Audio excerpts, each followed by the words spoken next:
네, 우리 이 시간 하나님 앞에 예배하며 나아가도록 하겠습니다. 우리 사도신경함으로 우리 신앙을 고백하겠습니다. 나는 전능하신 아버지 하나님 천지의 창조주를 믿습니다. 나는 그의 유일하신 아들 우리 주 예수 그리스도를 믿습니다.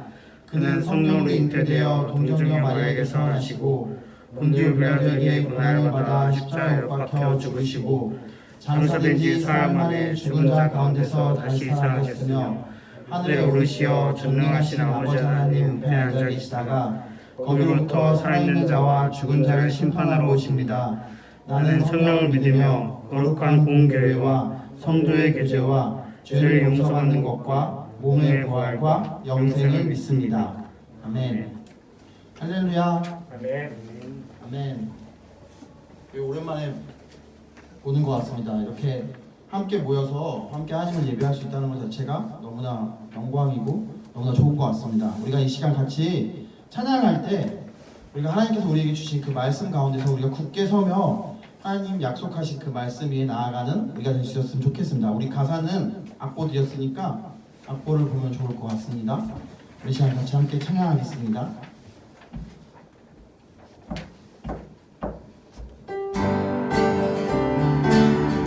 주님 약속하신 말씀 위에서 영원토록 주를 찬송하리라. 소리 높여 주께 영광 돌리며 약속 믿고 굳게 서리라. 주님 약속하신 말씀 위에서 영원토록 주를 찬송하리라. 소리 높여 주께 영광 돌리며 약속 믿고 굳게 서리라. 굳게 서리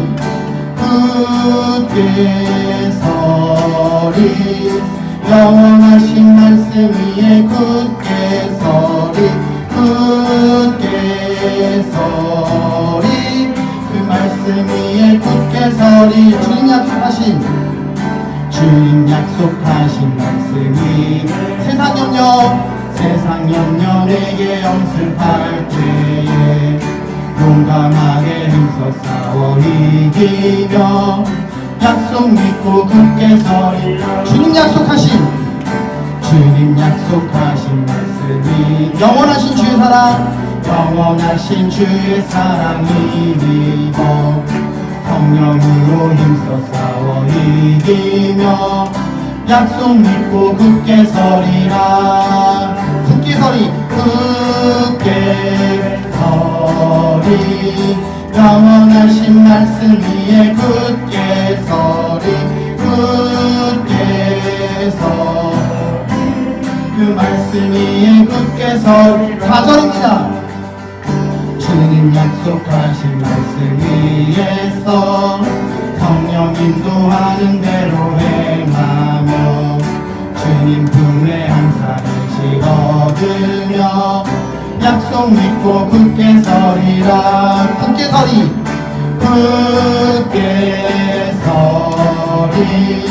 영원하신 말씀 위에 굳게 서리 그 말씀 위에 굳게. 다시 한번 더. 주님 약속하신 말씀이 영원토록 주를 찬송하리라. 소리 높여 주께 영광 돌리며 약속 믿고 굳게 서리라. 굳게 서리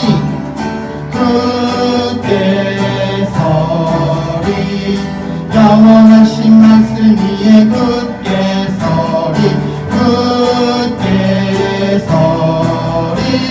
그 말씀 위에 굳게 서리.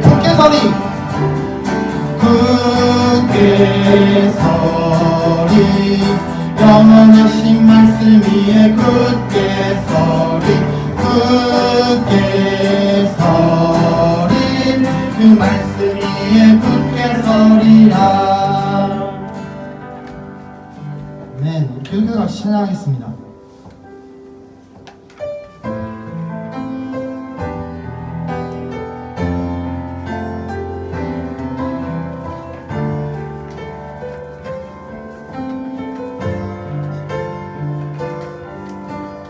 우리 함께 고백하겠습니다. 말씀 앞에서 경외함으로. 말씀 앞에서 경외함으로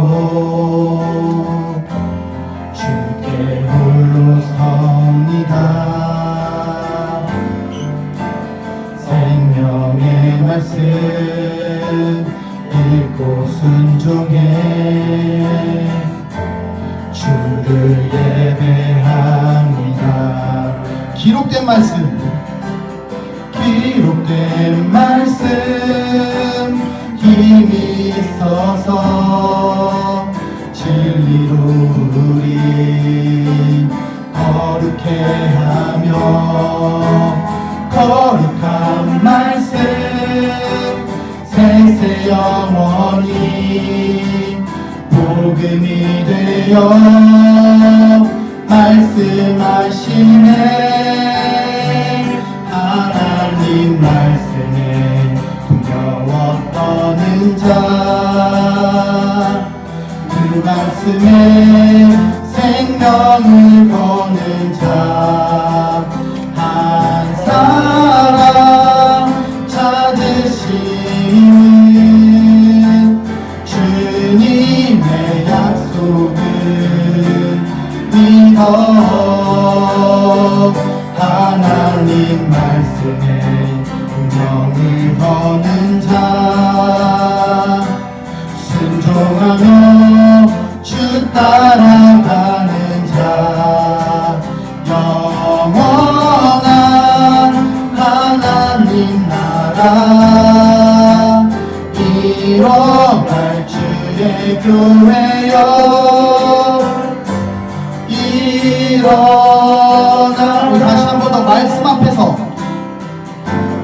말씀 앞에서 경외함으로 주께 홀로 섭니다. 생명의 말씀 읽고 순종해 주를 예배합니다.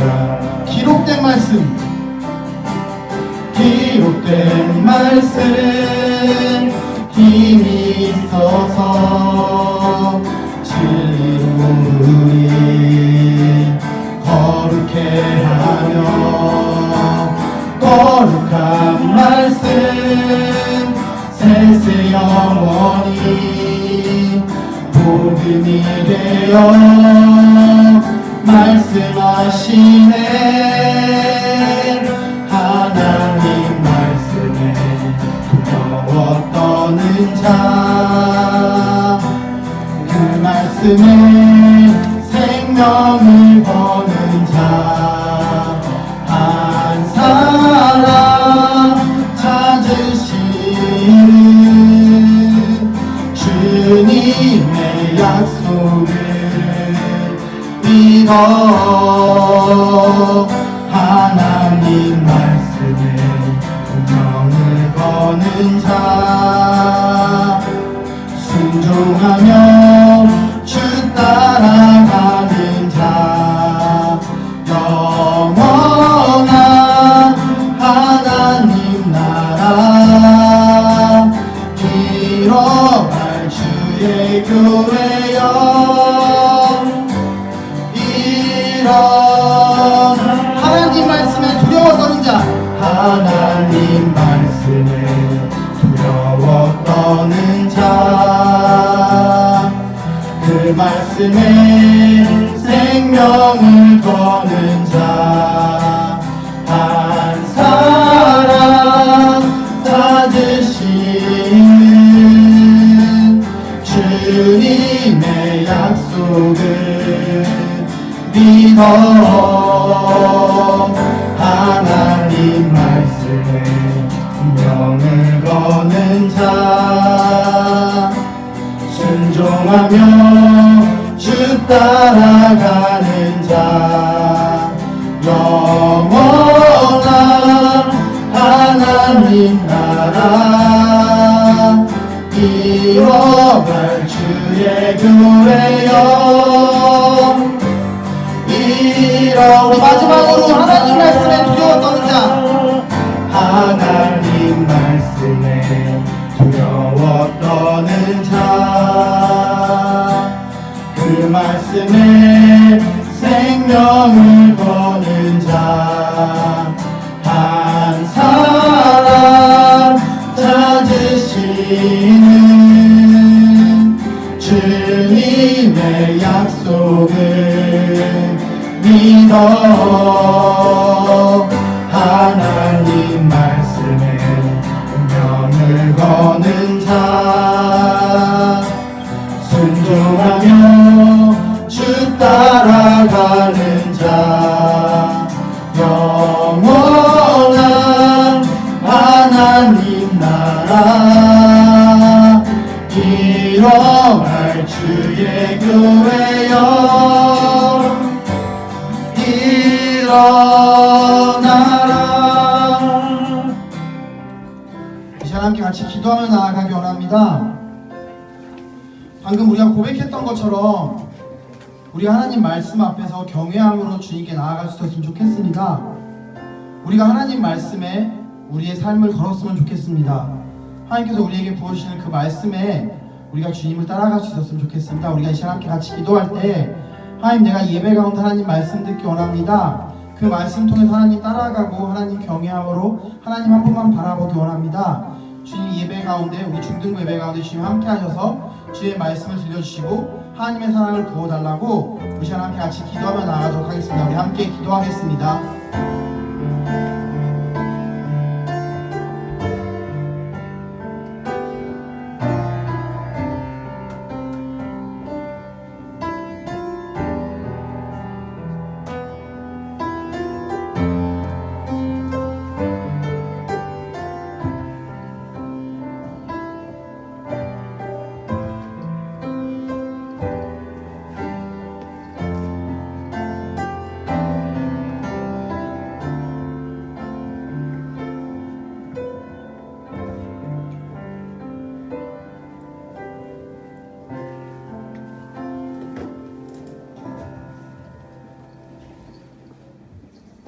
사랑하는 주님, 우리 귀한 중등부 공동체가 어려운 상황에도 주님 앞에 나아올 수 있게 하심에 감사드립니다. 이 자리에 나온 모두와 영상으로 함께하는 모두에게 은혜를 허락하여 주시옵소서. 주님, 오늘날 우리는 작은 바이러스 앞에서 우리의 연약함과 무지함을 다시 한번 느낍니다. 모든 것을 할 수 있다고 착각하고 과학과 기술에만 의지하며 주님이 지으신 이 아름다운 피조세계를 제대로 돌보지 않았음을 고백합니다. 우리가 알지 못했고 아직도 잘 알지 못하는 이 코로나 바이러스가 변화시키는 세상 속에서 우리는 이전보다 더 모르는 것이 많아졌음을 봅니다. 이 어려운 현실 속에서 우리가 더더욱 하나님만을 의지하게 하여 주옵소서. 어느덧 여름이 지나가고 가을과 겨울이 다가오고 있습니다. 주님, 한 해가 끝을 향해 달려가는 이때에 올해 처음 주님 앞에서 신실하게 살아가기로 말씀함에 거하며 살아가기로 결단했던 때를 기억합니다. 우리 중등부가 올해의 마지막까지 그 마음을 잊지 않고 살아갈 수 있게 하옵소서. 여기 있는 학생들과 선생님들 모두 주님께서 보내주신 귀한 자녀들입니다. 부디 이들의 건강을 지켜주시고 이 자리에서 모든 짐을 내려놓고 평안을 누릴 수 있게 하옵소서.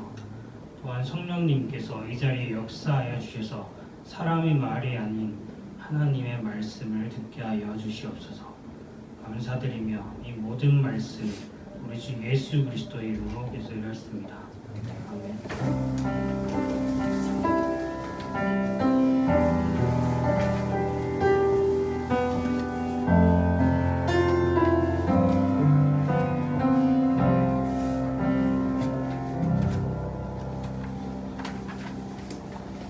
오늘 우리에게 주신 하나님의 말씀은 디모데후서 3장 14절에서 17절 말씀입니다.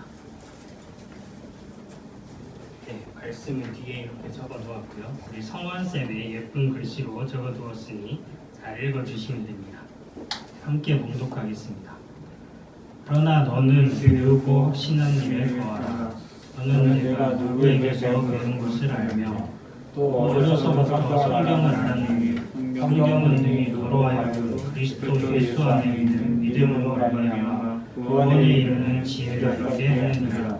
모든 성경은 하나님의 공동으로 된 것으로 교훈과 책망과 바르게함과 의로 교육하기에 유익하니 이는 하나님의 사람으로 교정하게 하며 모든 선한 일을 행하는 능력을 주게 하려 함이라. 아멘. 네, 여러분 한 달 반 만에 보게 되어서 정말 반갑습니다. 이전에는 분명히 여름이었는데 벌써 가을과 겨울이 되고 있죠. 장소까지 바뀌니까 되게 어색한 것 같아요. 좀 열악하긴 하지만 교회가 정부 방역 지침을 따르기 위해서 이런 조치를 했습니다. 그래도 이렇게 모여서 하나님께 예배할 수 있게 되어서 다행인 것 같아요. 근데 지금 이 코로나라는 상황 속에서 예전부터 그랬지만 교회는 많은 질문을 받고 있습니다. 어떤 사람들은 예배를 꼭 어떤 장소에 와서 드려야 하는가를 질문하고 있고, 또 다른 사람들은 많은 사람들이 신앙을 정치적 목적으로 이용하고 있는 건 아닌가라고 질문을 하고 있죠. 그리고 이런 질문들은 세상이 교회를 향해서 제기한 질문이기도 하지만 우리가 그리고 교회가 교회에게 질문하는 것이기도 합니다. 이러한 질문들을 자세히 살펴보면 결국은 교회가 무엇이고 그리스도인이란 어떤 사람들인가에 대해 묻고 있죠. 이러한 질문들은 조금씩 다르지만 다양한 시대와 상황에서 계속 이어졌던 질문이기도 해요. 그래서 오늘 살펴보는 사도 바울이 디모데에게 보낸 편지인 디모데 후서에서도 그런 질문이 제기될 만한 상황이 나옵니다. 디모데후서 3장 2절에서 5절을 보면 당시 사람들이 어떠했는지 말해주고 있는데요. 조금 길지만 우리 세영 선생님께서 디모데후서 3장 2절에서 5절 말씀을 한번 읽어주시겠어요? 사람들이 자기를 사랑하며 돈을 사랑하며 자랑을 교만하며 비방하며 부모를 거역하며 감사하지 아니하며 거룩하지 아니하며 무정하며 원통함을 풀지 아니하며 모함하며 절제하지 못하며 사나우며 선한 것을 좋아하지 아니하며 배신하며 조급하며 자만하며 쾌락을 사랑하기를 하나님이 사랑하는 것보다 더하며 경건의 모양은 있으나 경건의 능력은 부인하니 이 같은 자들에게서 내가 돌아서라. 그들 중에 남의 집에 가만히 들어가 어리석은 여자를 유인하는 자들이 있으니 그 여자는 죄를 중히 지고 여러 가지 욕심에 끌린 바 되어 항상 배우나 끝내 진리의 지식에 이를 수 없느니라. 네, 7절까지 읽으시네요. 감사합니다. 마지막에 5절에서 바울이 덧붙인 부분이 뭐였냐면 이 같은 자들에게서 네가 돌아서라 라고 했어요. 안타깝게도 이 세영쌤 읽어주신 그 목록들을 생각해보면 거기서 완전히 자유로운 사람은 안타깝게도 저를 포함해서 거의 없을 거예요. 그런데 그게 잘못인 걸 알고 그로부터 떠나려고조차 하지 않는다면 표면적으로는 교회를 다니고 있다라고 하더라도 우리가 그 사람을 그리스도인이다라고 부르기는 힘들 겁니다. 그렇다면 이 같은 자들에게서 돌아서서 어디로 가야 하는가? 다른 방향은 어디인가? 나침반은 무엇으로 삼아야 하는가? 이런 생각이 드는데요. 그래서 어디로 어떻게 가는 게 하나님을 향해 나아가고 하나님의 백성에 맞게 살아가는 것인가 하는 거죠. 여기에 대해서 14절에서 바울은 이렇게 말합니다. 그러나 너는 배우고 확신한 일에 거하라. 세상 사람들이 심지어 교회에 다닌다고 하는 사람들까지 하나님을 사랑하기보다 자기를 사랑하고 돈을 사랑하고 쾌락을 사랑하고 불의에 침묵하고 절제하지 못한다고 하더라도 너는 그로부터 떠나서 네가 배운 것과 확고히 믿고 있는 것을 계속 붙들어라 라고 바울이 디모데에게 말하고 있습니다. 그리고 그 배우고 확신한 일이 무엇인가에 대해 가르쳐 주는데요. 먼저는 그가 누군가로부터 배운 것들이라고 해요. 그때 디모데에게 가르침을 준 사람들이 다양한데요. 우선은 디모데후서 1장 5절에 보면 디모데의 가족들이 있습니다. 더 구체적으로는 외할머니와 어머니 이름이 나오죠. 그래서 가족들로부터 믿음이란 무엇이고 그리스도인이란 어떻게 살아야 하는가 이런 걸 배웠다는 거죠. 뿐만 아니라 지금 이 편지를 써서 디모데에게 보내준 바울 역시 그런 사람에 해당합니다. 그렇다면 우리의 경우를 볼 때 여러분의 가족이나 여기에 있는 저와 우리 선생님들이 바로 그런 사람들입니다. 물론 저나 여러분의 가족들이나 선생님들 역시 사람이기에 완벽하지 않을 수 있지만 여러분과 함께 여러분 앞에서 하나님을 향해 걸어가고 살아가고자 노력하고 있어요. 그렇기에 여러분은 먼저 여러분 주변에서 여러분과 함께 걸어가고 있는 많은 그리스도인들로부터 그리스도인다움이란 어떤 것인가에 대해 배울 수 있는 거죠. 그리고 이 모든 그리스도인들을 인도하고 있는 우리에게 가장 중요한 것이 바로 성경입니다. 15절 말씀을 볼게요.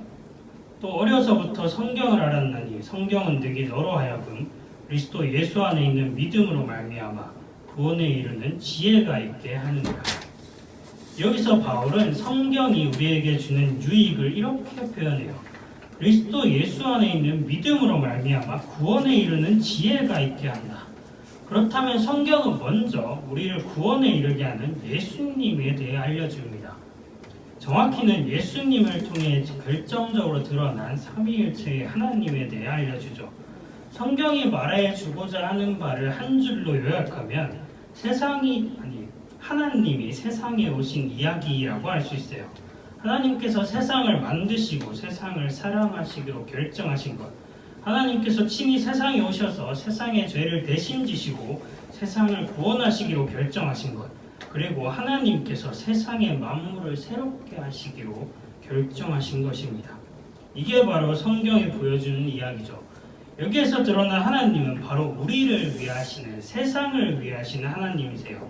그렇게 하나님께서 먼저 우리에게 찾아오셨기 때문에 우리가 하나님을 의지하고 하나님께서 우리를 지으신 선한 목적에 맞게 살아갈 수 있게 되는 거죠. 성경이 이런 이야기를 담고 있다는 게 아주 중요한데 그건 우리가 성경을 읽을 때 어떻게 읽어야 하는지에 대해서도 알려주기 때문이에요. 16절 말씀의 전반부에서 바울이 이렇게 말합니다. 모든 성경은 하나님의 감동으로 된 것이다. 하나님의 감동으로 되었다는 게 무슨 말일까요? 더 좋은 번역은 하나님께서 숨결을 불어넣으셨다라고 할 수 있어요. 이건 성경이 어떻게 기록됐는가에 대해 생각해 보게 하는데요. 이 점을 생각할 때 두 가지의 오해가 있을 수 있어요. 하나는 사람이 썼다는 거예요. 예를 들어서 예레미야서 같은 책을 보면 책 이름에 약간 저자가 들어가 있는 것처럼 보이죠. 근데 단순히 사람이 쓴 책에 불과하다면 성경의 권위에 있어서 문제가 좀 생깁니다. 예를 들어서 만약에 제가 어떤 책을 쓴 다음에 여러분한테 주면서 야 이거 성경이니까 믿어 라고 하면 제가 다음 주부터 여러분을 못 보게 됩니다. 또 하나의 오해는 하나님이 사람을 타자기처럼 이용해서 도구처럼 이용해서 성경을 썼다는 거예요. 그러면 성경의 모든 단어와 구절 하나하나가 그 자체로 엄청난 권위를 갖게 되는 거죠. 그런데 우리가 성경을 읽다 보면 하나님이 썼다라고 하기엔 조금 이해하기 어려운 게 많이 있어요. 예컨대 오늘 말씀에 그러나 너는 배우고 확신한 일에 거하라. 바울이 디모데에게 한 말이죠. 그리고 또 성경에 있는 폭력적인 이야기들을 보다 보면 이게 하나님이 말씀하신 그대로 썼다라고 생각을 할 때 우리가 당연히 시험에 들죠. 그리고 또 하나님이 성경에서 사람을 대하시는 방식을 볼 때 이렇게 썼다고 상상하기가 좀 어렵습니다. 그래서 해답은 어디에 있냐면 이 둘의 사이에 있어요. 숨결을 불어넣으셨다라는 걸 잘 생각해 볼 필요가 있는데요. 우선은 당연히 성경이 글로 쓰여져 있기 때문에 사람이 관여한 건 분명해요. 그런데 그렇기 때문에 일종의 한계가 있죠. 마치 어떤 사람이 글을 쓸 때 그 사람의 성격이나 시대나 문화 같은 것들이 그 글에 반영되어 있기 때문이에요. 그래서 당연히 이 글로만 본다면 성경에 엄청난 한계가 있는 셈이에요. 근데 마치 하나님께서 사람을 만드실 때 어떻게 하셨냐면 흙에다가 자기 숨결을 불어넣으셔서 그게 생명을 갖게 됩니다. 그래서 이 글에 사람이 쓴 글에 하나님께서 숨결을 불어넣으셨을 때 이 글 역시 생명을 갖게 되는 거죠. 그렇다면 읽는 사람인 우리 역시 두 가지를 기억해야 돼요. 먼저는 성경 구절에는 인간 저자의 영향이 반영되어 있다는 거죠. 그래서 우리가 그 저자의 성격이나 의도나 시대적 상황이나 문화를 완전하게 알고 있지는 못하기 때문에 그냥 읽기만 해서는 이게 무슨 소린가 하는 그런 구절들이 있다는 거죠. 예컨대 레위기 같은 걸 우리가 읽다 보면 성경의 초반부 있는데도 벌써 성경을 덮고 싶은 욕구가 생기게 합니다. 그렇지만 두 번째, 우리가 그 인간의 한계를 기억하면서 그 인간의 한계를 지닌 성경 구절을 통해서 하나님께서 우리에게 말씀하고 계신다라는 걸 기억해야 해요. 바로 이런 태도로 접근할 때에만 하나님께서 불어넣으신 숨결을 느낄 수 있죠. 그렇기에 성경은 성경 그 자체로 혹은 그저 성경이기 때문에 권위를 갖는 게 아니에요. 성경은 마치 무언가를 가리키는 손가락과 같습니다. 제가 만약에 이 칠판을 이렇게 가리켰다고 해볼게요. 그럼 이때 중요한 건 제 손가락일까요? 아니면 이 칠판일까요? 당연히 이 칠판입니다. 성경이 바로 이 하나님을 가리키는 손가락에 해당해요. 그렇다면 마찬가지로 손가락인 성경 그 자체가 중요한 게 아니라 손가락이 가리키고 있는 바로 그 하나님이 중요한 거죠. 아까 성경이 하나님이 세상에 오신 이야기다라고 했는데 그건 역시 이렇게 이해할 수 있어요. 그리고 그 이야기는 하나님께서 숨결을 불어넣으신 이야기이기 때문에 죽은 이야기가 아니라 살아있는 이야기고 언제 어디에서 누가 읽느냐에 따라 다양한 유익을 줄 수 있는 이야기예요. 무엇보다 하나님에 관해 알려주는 이야기라는 점에서 우리에게 가장 중요한 이야기죠. 바로 그 하나님께서 우리를 지으시고 우리를 가장 잘 아시고 우리를 가장 좋은 방향으로 이끌어 가시는 분이시기 때문이죠. 그래서 바울은 이렇게 말합니다. 16에서 17절인데요. 모든 성경은 하나님의 감동으로 된 것으로 교훈과 책망과 바르게 함과 의로 교육하기에 유익하니 이는 하나님의 사람을 온전하게 하며 모든 선한 일을 행할 능력을 갖추게 하려 합니다. 성경이 중요한 건 성경을 통해서 우리가 하나님의 숨결을 느끼고 그 숨결을 느낄 때에만 하나님의 사람으로서 그리스도인으로서 온전하게 살 수 있기 때문이에요. 더 구체적으로 성경을 통해 우리는 하나님이 어떤 분이신지에 대해서 알아갈 수 있고 또 우리가 우리도 모르게 하나님으로부터 떠나 있을 때 다시금 하나님으로부터 돌아오라는 책망의 소리를 들을 수 있고 어떤 행동이 그리스도인으로서 더 적절한 행동인지에 대한 지침을 얻고 훈련해 나갈 수 있는 겁니다. 그렇기 때문에 그리스도인인 우리는 무엇보다도 성경을 통해 말씀하시는 하나님의 소리를 들어야 해요. 우리는 다른 많은 소리를 듣죠. 세상에서 살려면 이렇게 해야 된다, 저렇게 해야 된다, 돈이 중요하다, 외모가 중요하다. 그런데 무엇보다 중요한 소리는 바로 하나님께서 우리에게 말씀하시는 소리를 듣는 겁니다. 그리고 바로 그 소리는 성경을 통해서 성경이 들려주는 하나님의 이야기를 통해서 가장 잘 들을 수 있죠. 그리고 그 소리를 들을 때만이 우리가 하나님 안에 거하면서 살아갈 수 있고 그 소리를 들을 때만이 하나님께서 기뻐하시는 삶을 살아갈 수 있습니다. 바로 이것이 성경이 주는 유익입니다. 그러니 이 자리에 있는 모두가 그리고 영상을 통해 함께하는 모두가 언제 어디에 있든지 성경을 통해 말씀하시는 하나님의 소리를 들으면서 그에 따라 살아갔으면 좋겠습니다. 하나님께서 우리 중등부 공동체를 그렇게 인도해 주시기를 간절히 소망합니다. 기도하겠습니다. 주님, 오늘 바울이 디모데에게 보낸 편지를 통해서 하나님의 말씀인 성경에 대해서 생각합니다. 주님, 디모데에게 바울은 배우고 확신한 일에 거하라고 했습니다. 먼저는 누군가로부터 같은 그리스도인들로부터 배운 것, 그리고 성경 안에 확실히 거하라고 했습니다. 주님, 우리가 다른 그리스도인들을 함께 이끌어주는 그런 지체가 되게 하시고 또한 먼저 성경을 읽고 성경을 통해 하나님께서 뜻하시는 뜻이 무엇이고 하나님이 누구이시고 하나님께서 우리에게 바라시는 것이 무엇인지를 깨닫고 오늘 하루도 그리고 앞으로도 영원히 살아갈 수 있게 하여 주시옵소서. 이 모든 말씀 우리 주 예수 그리스도 이름으로 기도드렸습니다. 아멘. 기도문하심으로 예배 마치겠습니다. 하늘에 계신 우리 아버지, 아버지의 이름을 거룩하게 하시며 아버지의 나라가 오게 하시며 아버지의 뜻이 하늘에서와 같이 땅에서도 이루어지게 하소서. 오늘 우리에게 일용할 양식을 주시고 우리가 우리에게 잘못한 사람을 용서하여 준 것 같이 우리 죄를 용서하여 주시고 우리를 시험에 빠지지 않게 하시고 악에서 구하소서. 나라와 권능과 영광이 영원히 아버지의 것입니다. 아멘.